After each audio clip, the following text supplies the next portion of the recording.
to ask me about Okay. Matthew 24:34? Is that what you want to ask me? 34 to 36?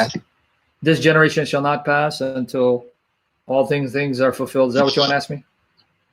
Yes. And what like, about it? What liberal scholars like Albert Schweitzer talk about, they try to say that Jesus thought the end of the world was going to be in his time. And why should I care what Albert Schweitzer thinks? You shouldn't, but I'm just saying who's making the claim. That's all.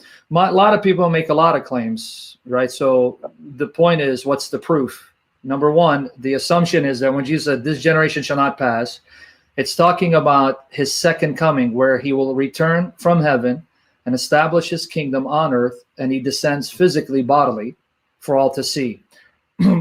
If you actually read Matthew 24 very carefully and not simply take verses out of statement, the entire discourse focuses primarily on what? If you start from Matthew 23:37 all the way 39, and then you go into Matthew 24, what is Jesus addressing at the start of the chapter? Matthew, at the start of Matthew 23? Yeah, I mean, if you go to Matthew 23:37 and 39, read that. Jerusalem, Jerusalem, you who kill the prophets and stone these. You're reading too fast, like if you're trying to get to Mecca. Jerusalem, Jerusalem, you who kill the prophets and stone those sent to you. How often I have longed to gather your children together, as a hen gathers her chicks under her wings, and you were not willing. Look, your house is left to you desolate, for I tell you, you will not see me again until you say, blessed is he who comes in the name of the Lord. Now pause right there before you go on. He goes, your house will be left desolate. What house is he talking about? I don't know. The temple in Jerusalem. What other house was there in Jerusalem? Oh, so he's talking about the destruction of the temple? Yes. And notice what he says. You will never see me again unless you say, blessed is he who comes in the name of the Lord. So my question before we move on, did they say as a nation, blessed is he, Jesus, who comes in the name of the Lord, or they continue to reject him? Who does he say must say this for them to see him again? The Jews? Okay, read it again. Jerusalem, Jerusalem, you who kill the prophets and stone those sent to you. How often I have longed to gather your children together, as a hen gathers her chicks under her wings, and you are not willing. Who's not willing? Jerusalem. You got it. So Jerusalem. And then he says, go on.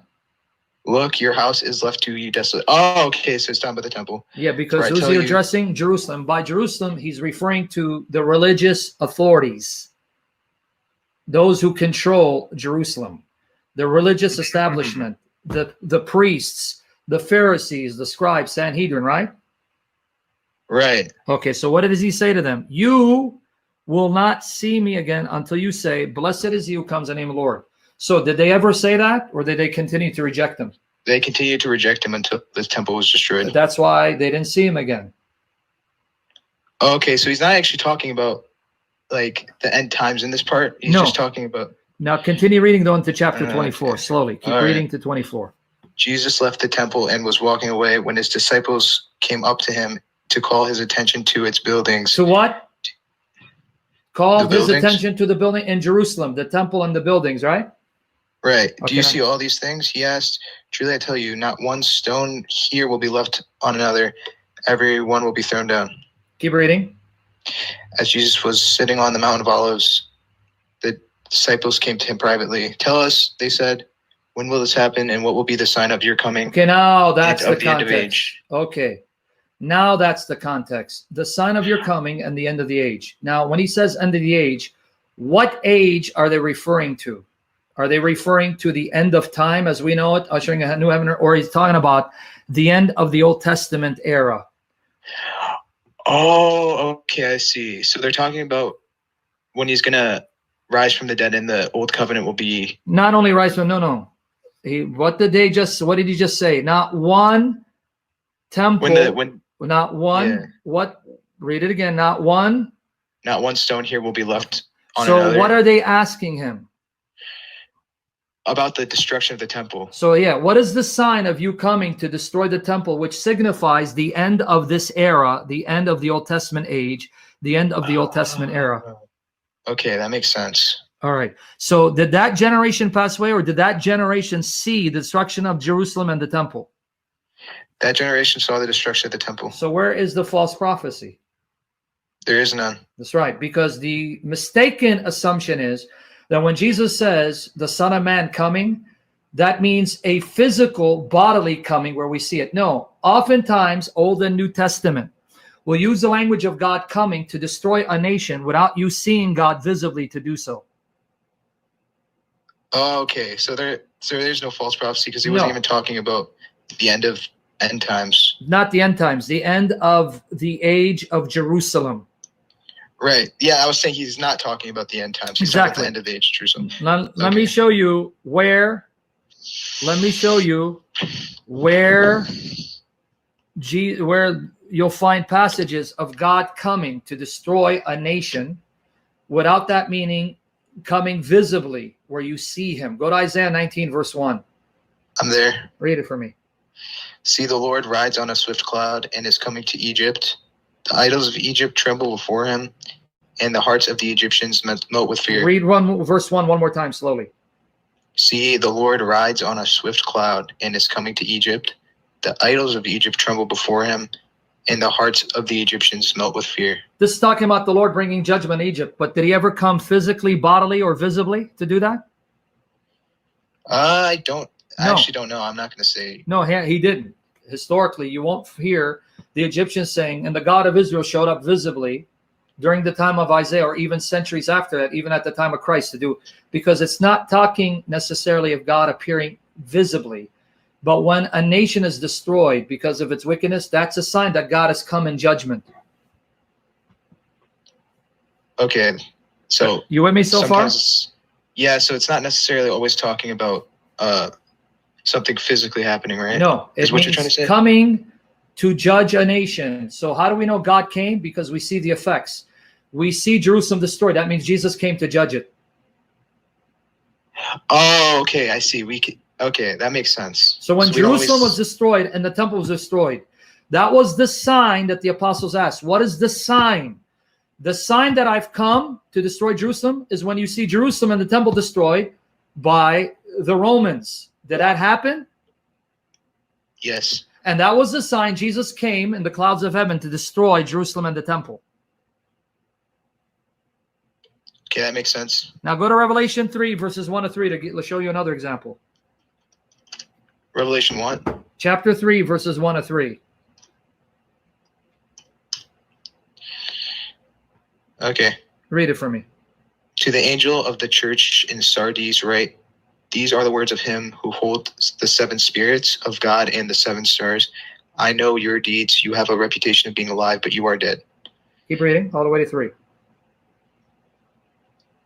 Wake up, strengthen what remains and is about to die, for I have found your deeds unfinished in the sight of God, of my God. Remember therefore what you have received and heard. Hold it fast and repent.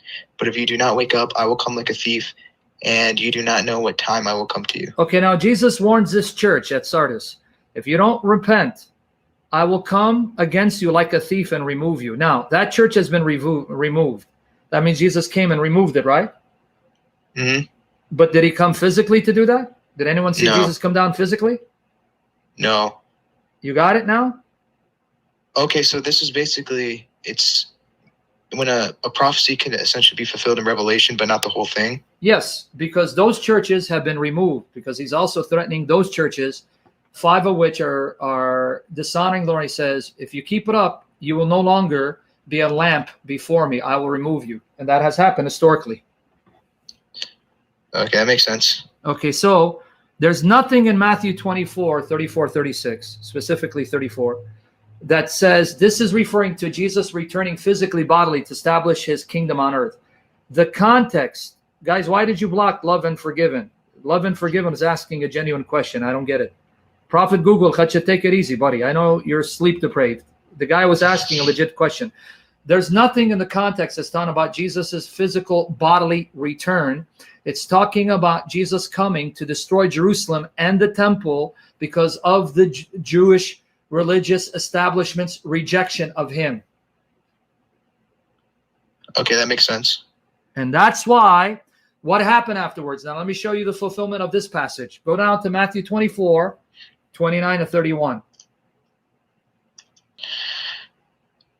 Immediately after the distress of those days, the sun will be darkened, and the moon will not give its light. The stars will fall from the sky, and the heavenly bodies will be Now, shaken. when it says stars fall from the sky, heavenly bodies, people who do not understand biblical language are assuming astral objects. No, stars and heavenly bodies can also refer to principalities, dominions, and powers in the heavenly realm, satanic powers that will not be disarmed and destroyed. Mm-hmm. You with me there? Yeah. Okay, so keep reading. Then will appear the sign of the Son of Man in heaven. Sign of Son of Man. Now, go ahead. And then all the peoples of the earth will mourn when they see the Son of Man coming on the clouds of the heaven with power and great glory.